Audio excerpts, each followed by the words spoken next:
So Nebula was definitely a bad guy in the first Guardians film. That's what I love about her, to be honest. I love that she has this real dark side and I get to explore that, which is really cool. In terms of the second film, she's still a bad guy, but we're going to get to understand her motivations for being a bad guy a little bit more. And that might not make her such a bad guy anymore, because I think as soon as we develop empathy for anyone and understand why they're doing the things that they're doing, they sort of don't seem as bad anymore. So that's definitely going to happen with Nebula. I just read it immediately and I was laughing out loud. I thought, this is funnier than the first film.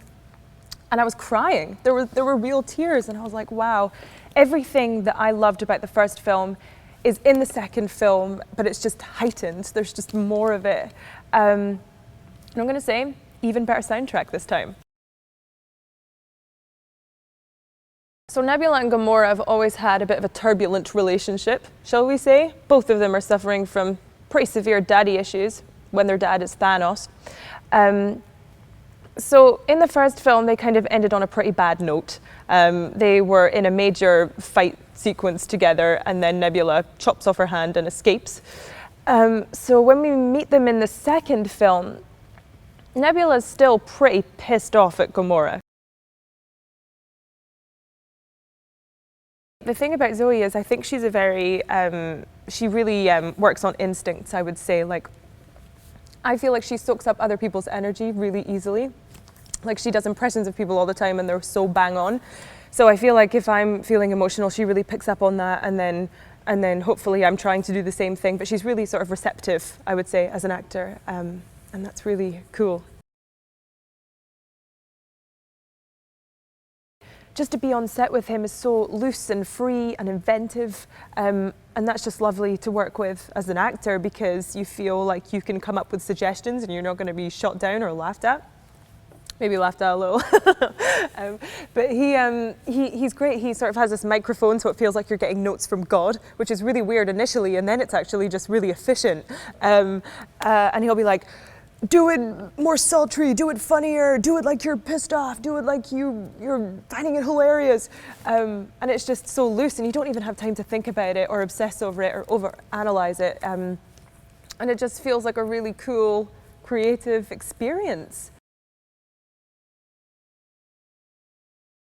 I feel like everybody's going to find something in this film that they can connect with and understand. And also, it's so funny. People are going to have a really good time and they're going to be entertained and they're going to hear some good music. Hey, Bali here. So did you like that video? Do you think the movie will be a success? Well, if not, maybe it will join the list of biggest box office bombs, which is what I'm here to talk to you about today, with a list of movies from this category. So let's start off with 2009's The Lonely Bones, which bombed at the box office with an estimated $64 million loss.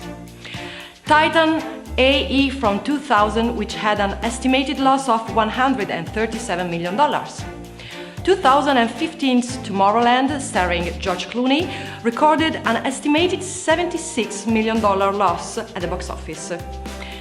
The 13th Warrior, starring Antonio Banderas, had a loss of $98 million.